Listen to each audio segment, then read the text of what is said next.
know, after that talk by Pat, I just leaned over to John and said, I'm just happy to pray and get back, because it's been a great morning already for you.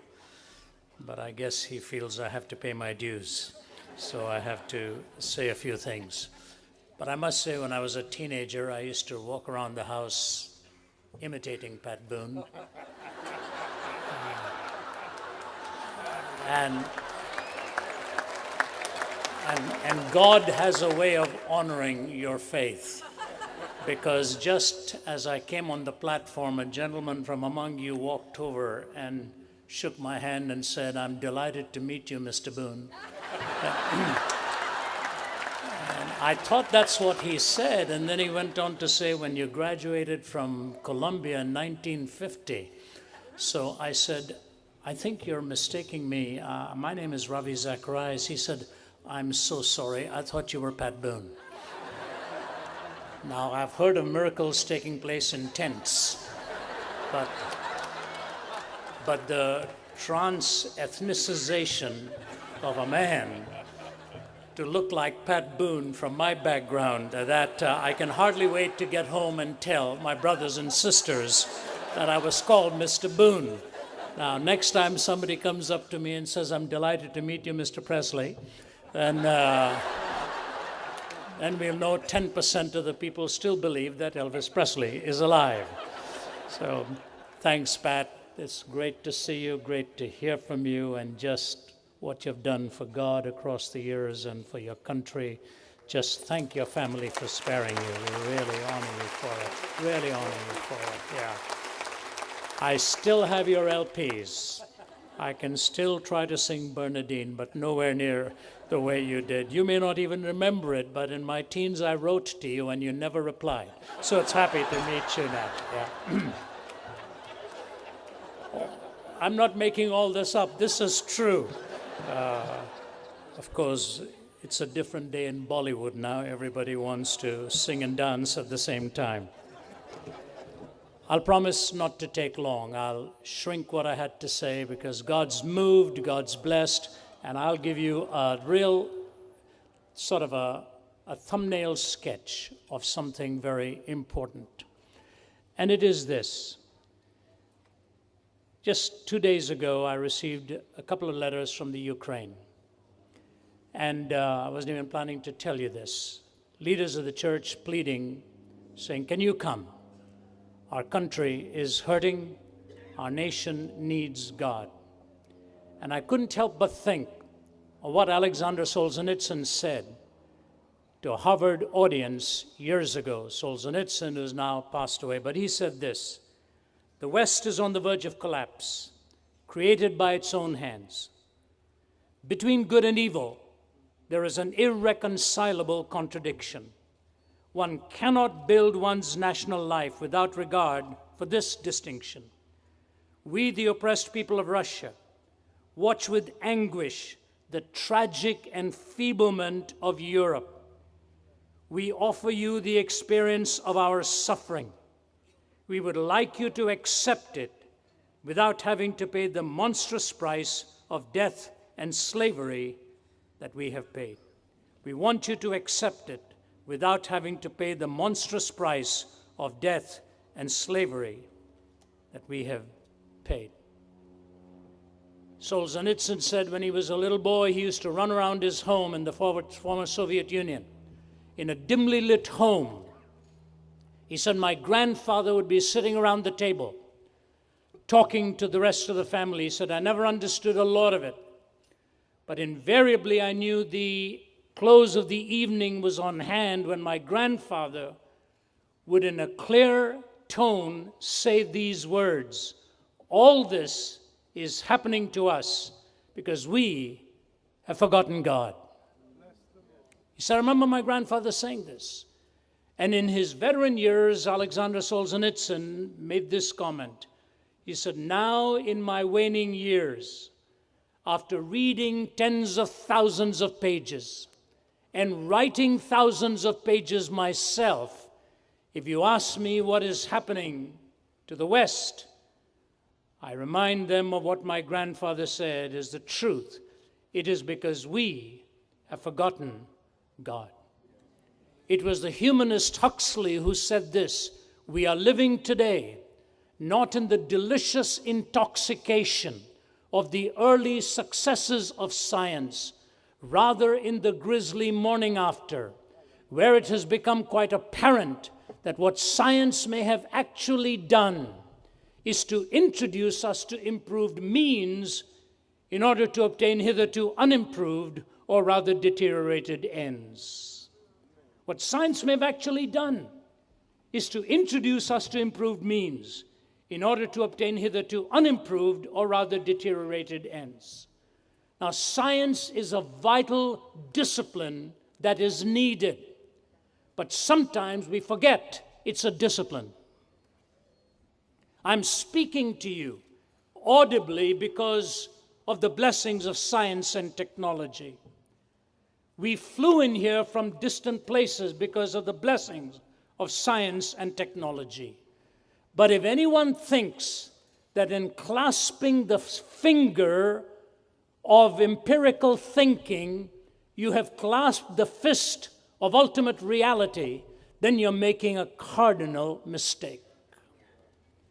Science has its boundaries and it has its limitations, but no scientist can tell you why you ought to tell the truth about your findings without getting metaphysical at the same time. See, morality is not within the purview of the exact sciences. You move into philosophical thought and ultimate reality. What lies behind existence and what is the essence of all things?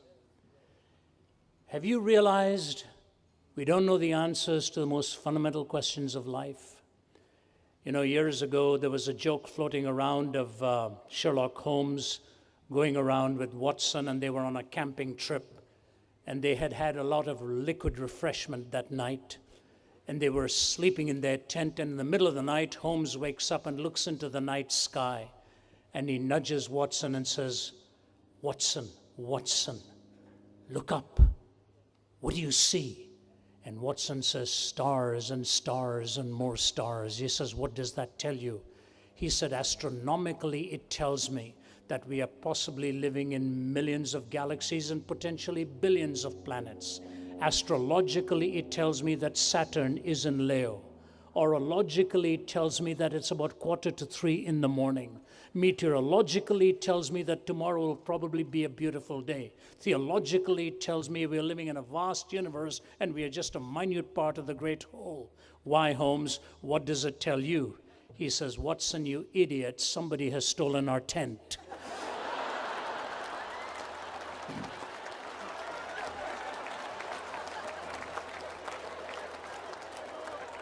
All of the big words floating around in our lexicons today.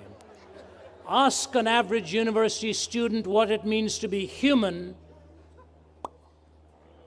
They don't know. Ask them to define sexuality. We don't know. Ask them to talk about the meaning of life. We don't know. All the big words. And we don't even know what it means to be human. Tell me, what does humanism mean if we do not know what it means to be human? Are we just going to talk about what is, or are we ever going to get to what ought? I want to give you 4 simple parameters by which God defined reality. And pardon me, but I will race through it. Number 1 is the dimension of eternity. God reminds us through the words of Solomon, listen to this, that he has put eternity into our hearts. He has put eternity into the hearts of men, and yet we do not know the beginning from the end. You are a creature with eternity etched into your heart. Let me tell you how irrepressible this is, both in our observation and in our language. I moved to Canada when I was 20 years old. My father moved. My older brother was 22, I was 20, to make a home in the West. I'd never left home. And there I was in my earliest Christmas in Canada. 1968, my father and mother and all had joined us. We were on a cold, wintry night on Christmas Day in Toronto. And we're sitting in front of the television with millions of others for one reason. The human eye is going to be vouchsafed a glimpse that had never been given to the human eye before. The American astronauts were going around the dark side of the moon. And as they fired their rockets on their homeward journey, they saw Earth rise above the horizon of the moon, draped in a beauteous mixture of blue and white, garlanded by the glistening light of the sun against the dark void of space. Millions of people are watching this, millions of them, waiting for the first words.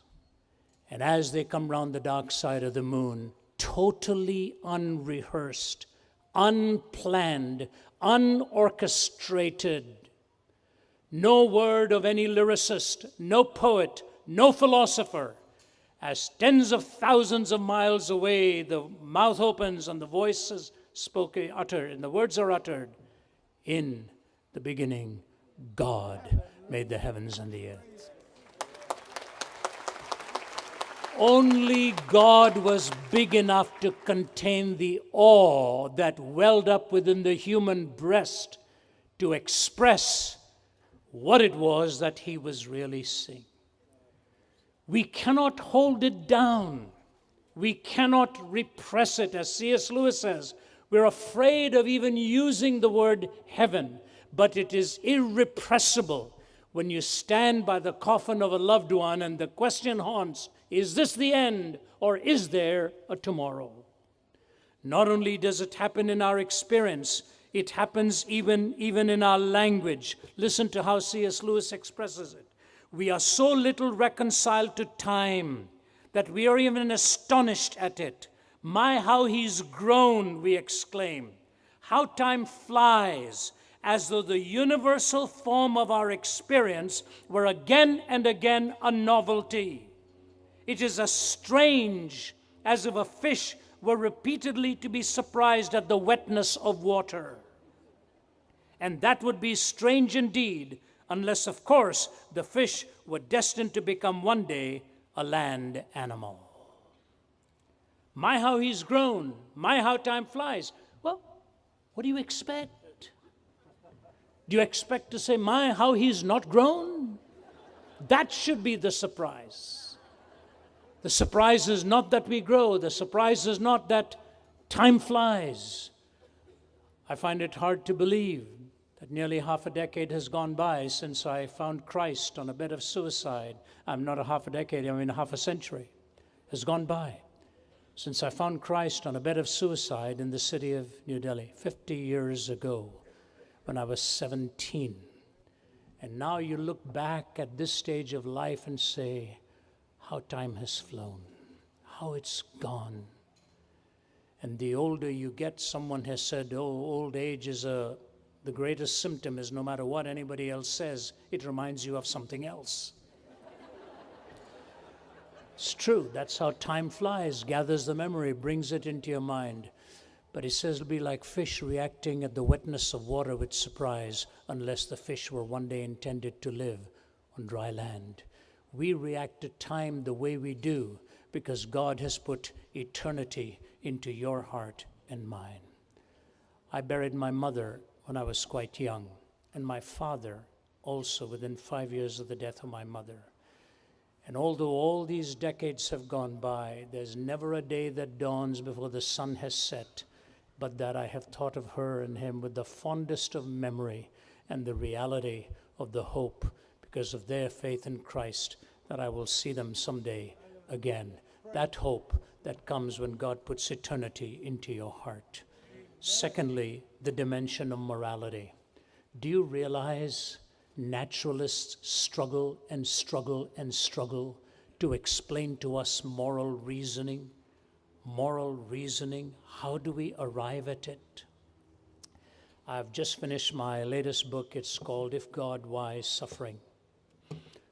I'm co-authoring it with one of my colleagues from Oxford. And as I write overseas because the time zone is different. Nobody bothers me when I'm awake. I don't bother them when they're awake. So I go a 12-hour time zone difference away. and I do boring things to entertain myself. I get up at 4 in the morning. By 2 in the afternoon, I've done all the working I need to do. By 7 p.m., I'm in bed. And so one afternoon, I'm watching a BBC production on polar bears. I said, maybe something nice to watch. You know, I don't watch a lot of other shows. They just idiotize you. So I decided to learn something. So I was watching this story on polar bears, and this polar bear gets up from its hibernation. In fact, BBC production. Goes out looking for its prey, sees a pack of walruses, and sets its eye on its youngest one, and is trying to get that to take it back to its own cub. And so here it's steadying this gaze, all of a sudden pounces, but the adult walruses are ready for the defense, and with their horns butting away, get the better of this polar bear. So the polar bear turns around and is walking away on the ice that is now softening and is digging its own grave because it's not going to make it back to the cave. It's a brilliantly done thing. The emotions just swarm within you. And then the BBC commentator says this: this would never have happened if it weren't for global warming. I've seen it. I've seen it. I said, what? I've just watched an exhilarating production. This would never have happened because of global warming. Because the ice is so thinning so soon, it will never make it back to the cave. And you know, I got on and typed a few more pages. Here's it. Why is it that he didn't even think of saying this mean polar bear killing another little one for its own little ones? Where is the moral reasoning within this polar bear? How immoral of it to go upon a tiny little walrus, to kill it, to take it back. No, it would be lunatic. It's the way of the wild beast. But irresistibly, he placed moral responsibility upon the human being. We are not the beast in the wild. They know it until they want to live like it.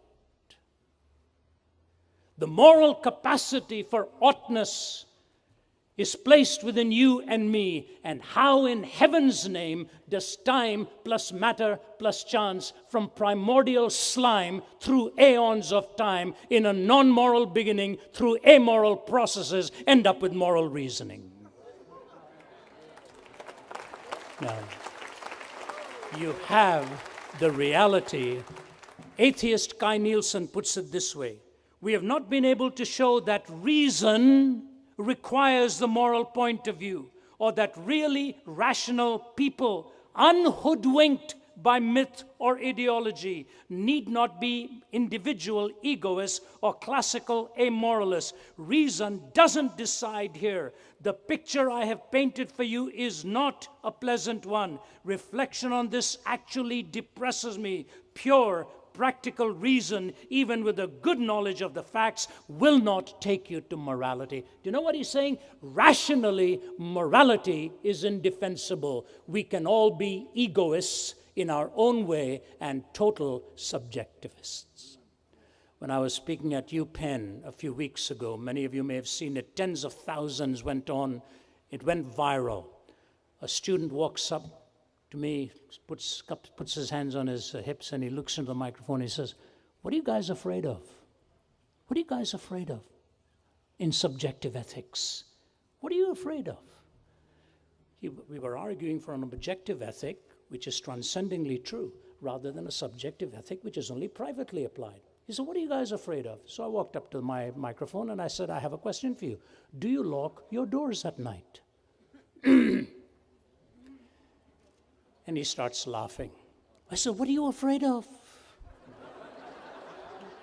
A subjectivist ethic in your neighborhood or an objectivist ethic? Are you afraid that there will be no moral law with a person passing through your front door, past your front door? Do you realize in the 20th century, we killed more people in warfare than the previous 19 centuries put together? That is what we called modern times. Think about it. More people slaughtered between China and Russia alone, over 130 million.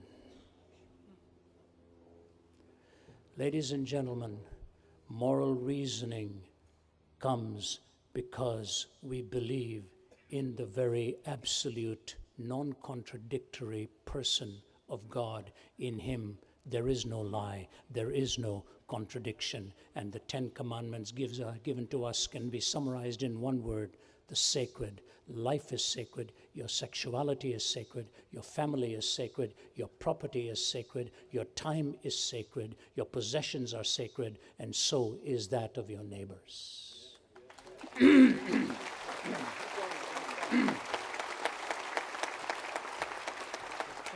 Eternity. But here's the clincher. Jesus Christ didn't come into this world to make bad people good.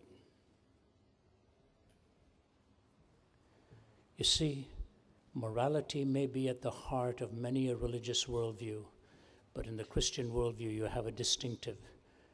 You are really not redeemed by virtue of your morals. Your redemption comes as a gift from God and His grace and His forgiveness.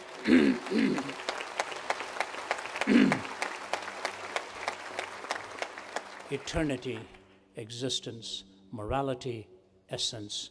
Thirdly, accountability. You and I are accountable before God. You know, Pat, even though we say it in humor and in a lighthearted way, one of the things that I admired about you in my early years, even before I really came to know the Lord, was that the word had spread around the world and amongst your fans that you had a high standard of ethical commitment. You had that value. That's what filtered through to young people even in India. And you know, you look at the entertainment world today, sad. Actually, I don't know of any group of more people that keep giving themselves awards all the time. Every time you turn around, there's another awards ceremony being given. And I admire them for the genius of their skill and gift. How can you not admire that? Music is an incredible genius. So is the skill of acting. So is the skill of cinematography, all of this. But does it all really matter in the end if life is not put together on the inside? What goes wrong on the inside. And I look at some of their great performers who've ended up in a grave early because there was no purpose and there was no meaning on the inside. And I'll tell you what I learned. I remember doing a Bible chapel once. The St. Louis Cardinals were in town and the Braves had asked me to come and do the chapel, the Atlanta Braves. I live in Atlanta. So you do the opposing team first and you do the home team next. You could do about 15 minutes. So I walked in and I made this comment. I said, you know, it's terrible to walk into a room and be the only one who fails the physical. I said, I remember giving my wife's from Canada, giving her what I thought was a tremendous hug one day. And as I was taking my arms out, she grabbed me by the biceps and she said, Ravi, I have to say this to you. As she is holding on to my biceps, she says, you have the arms of a thinking man.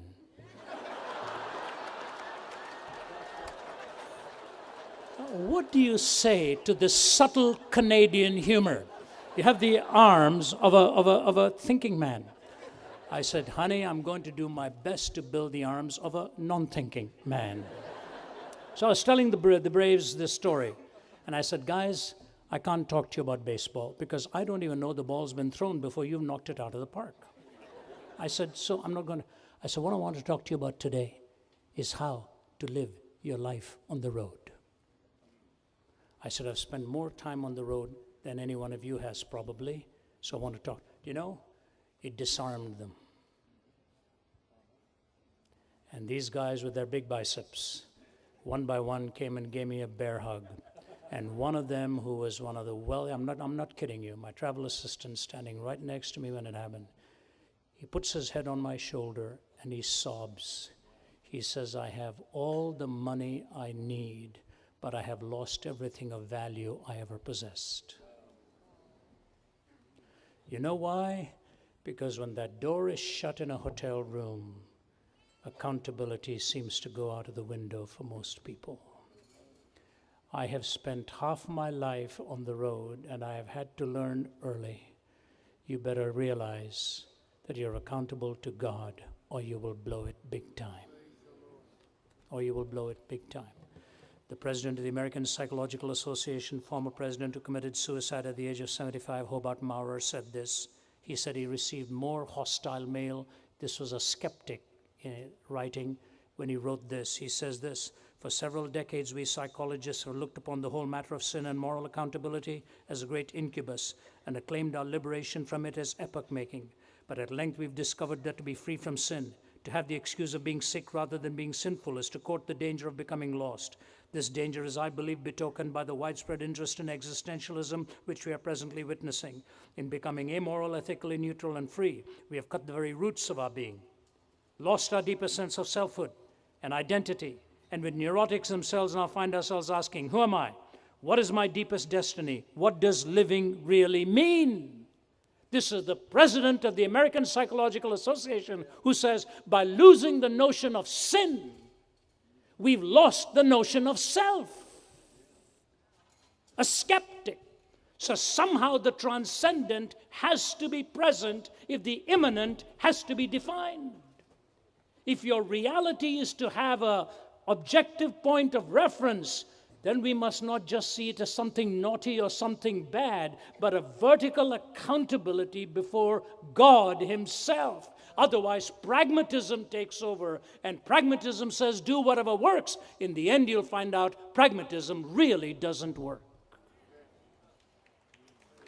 You have to get that notion of the transcendent. And so he writes this Anna Russell folk song. At 3, I had a feeling of ambivalence towards my brothers, and so it follows naturally. I poisoned all my lovers. But now I'm happy I have learned the lesson this has taught, that everything I do that's wrong is someone else's fault.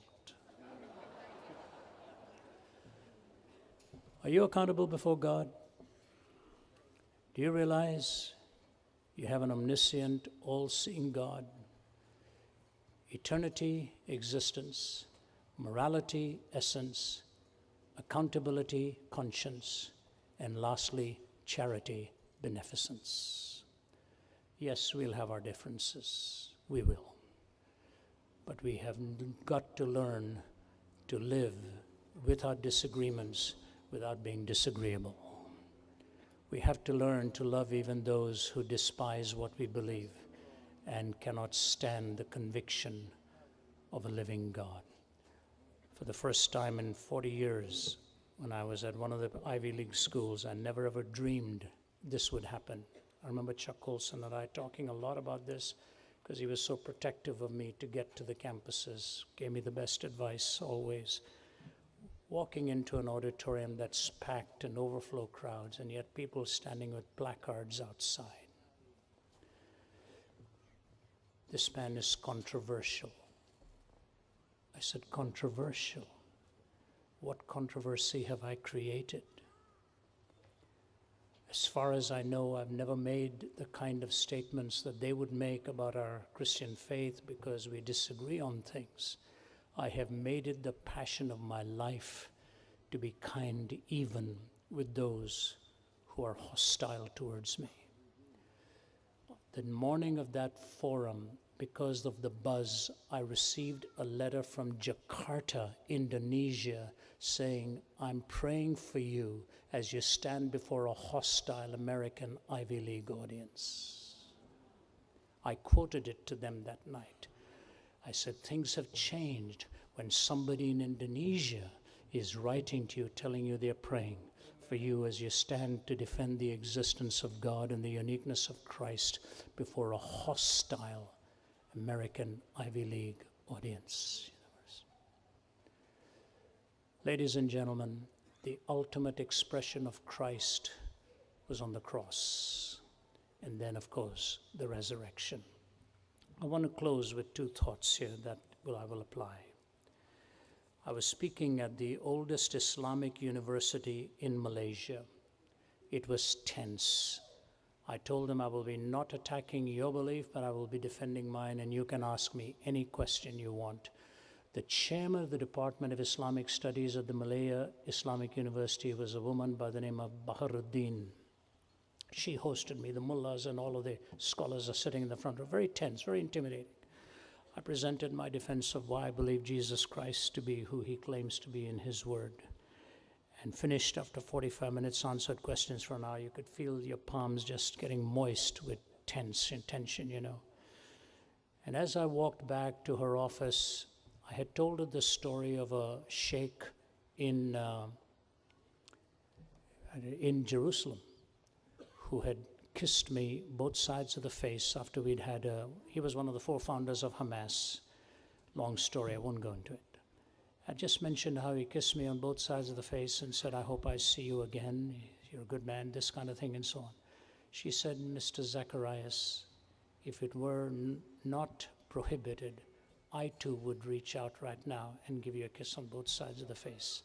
He said, what you have just done for us in this university, in this class. I said, Professor Baharuddin, I am an ambassador for Christ and I just want to represent him. That's it, you know. A professor comes up, his name is Living Lee, he's a geologist at the university. He says, can I take you out for a meal? I said, I think I have an hour. So we went out. He said, Ravi, you don't know how critical it was what happened today.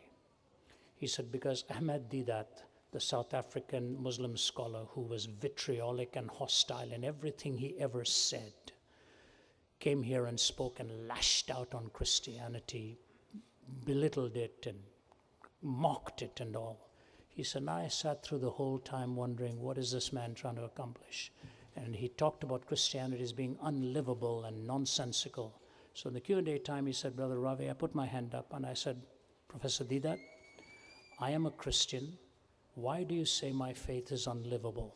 Ahmed Deedat said, come up here, come up here. And he called Professor Living Lee up to the front. He took his hand as far back as he could and slapped him, one horrific slap across his face. He said, I didn't think I could keep standing. My knees were wobbling, my face was ringing. And as I was just clearing my vision, he says, now turn the other cheek. He said, I said, God, I really need you. I really need you. And he tilted his neck to show the other. Deedat backed off and said, you know what, we can make this quicker.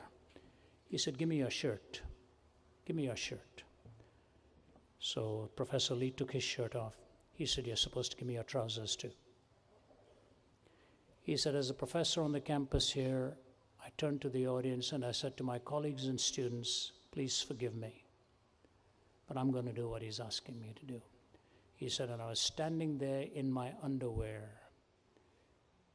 turned around and walked back to my office with my trousers and my shirt in the hands of Deedat. He said, I was literally crying in my office with pain across my face, thanking God for giving me this strength. And there was a knock on the door. When I opened the door, there was a lineup of students outside. Every one of them with a 98% Muslim audience in front of him there, student body, waiting to literally come and get on their knees and beg his forgiveness for what was just done to him.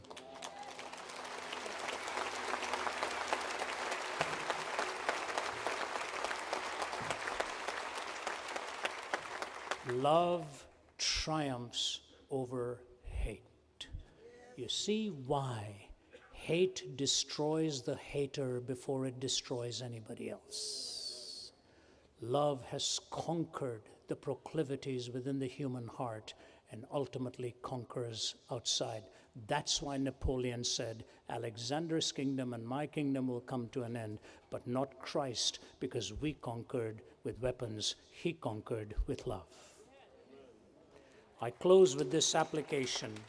Let me close. This is a powerful quotation. You'll have to forgive me for reading it from my favorite author, F.W. Borum, in an essay called The Sword of Solomon. Listen.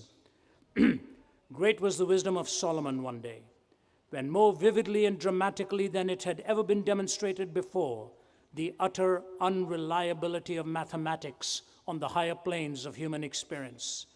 There is a sense, I suppose, in which twice one are two, a sense in which 2 and 2 are 4, a sense in which many other propositions of this kind are partly, if not wholly, true.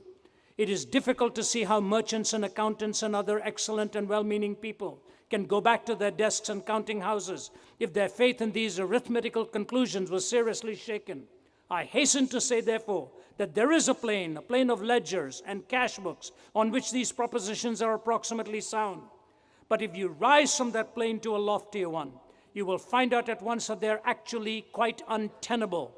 They simply will not work. Solomon proves it at the city gate. It may be true that half a sovereign and half a sovereign make one sovereign. It is obviously untrue that half a baby and half a baby make one baby. Let the sword do its deadly work. Let it cleave this baby into two parts, and half a baby plus half a baby will represent but the grim and gruesome mockery of a little child.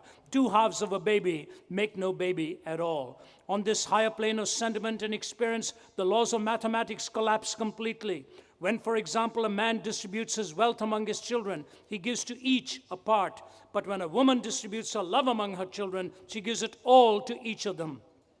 I do not believe that any man who has once fallen in love will ever be persuaded that 1 and 1 are only 2. He looks at her and he feels that 1 plus 1 would be 1,000,000. I do not believe that any happy couple, into the sweet shelter of whose home a little child has come, will ever be convinced that 2 and 1 are only 3. Life has been enriched 1,000-fold by the addition of that one little life to theirs. And I'm certain, absolutely certain, that no pair from whose clinging and protecting arms their treasure has been snatched will find comfort in the assurance that 1 from 3 leaves 2. In the great crises of life, one's faith in figures breaks down hopelessly.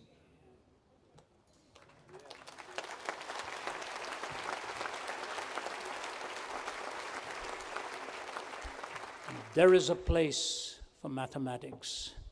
There is a place for the sciences. But we have to rise to a loftier plane. And I'm afraid America is flirting with the fact that the only truths that really matter are the truths of math and science. How dead wrong we are if we think that.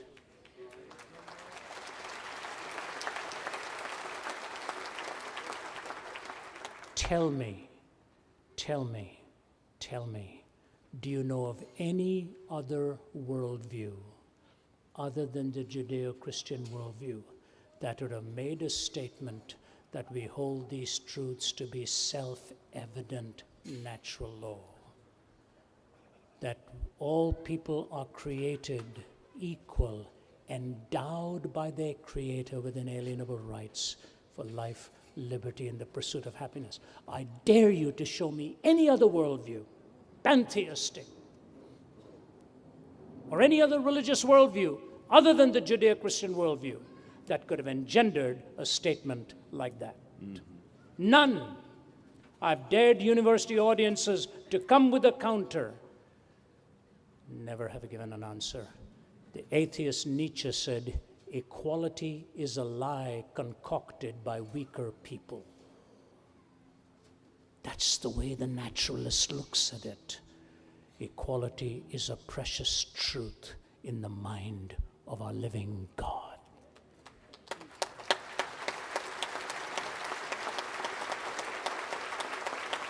And so I tell you, ladies and gentlemen, He has created you and me in His image. You may have heard me say this, and I didn't plan to bring it up, but let me close with this. The man comes to Jesus and says, is it all right to pay taxes to Caesar? I'm going to see my accountant next week, and I wish Jesus had answered the question differently. How wonderful if Jesus had said no. Then you can be religious and adversarial at the same time. Is it right to pay taxes to Caesar? Jesus says, do you have a coin? He says, yes, show me the coin. Jesus takes the coin from him and says, whose image do you see on this? He says, Caesar. He says, give to Caesar that which is Caesar's, and give to God that which is God's. The man should have asked a follow-up question. What belongs to God? And Jesus' answer would have been, whose image is on you? Hallelujah.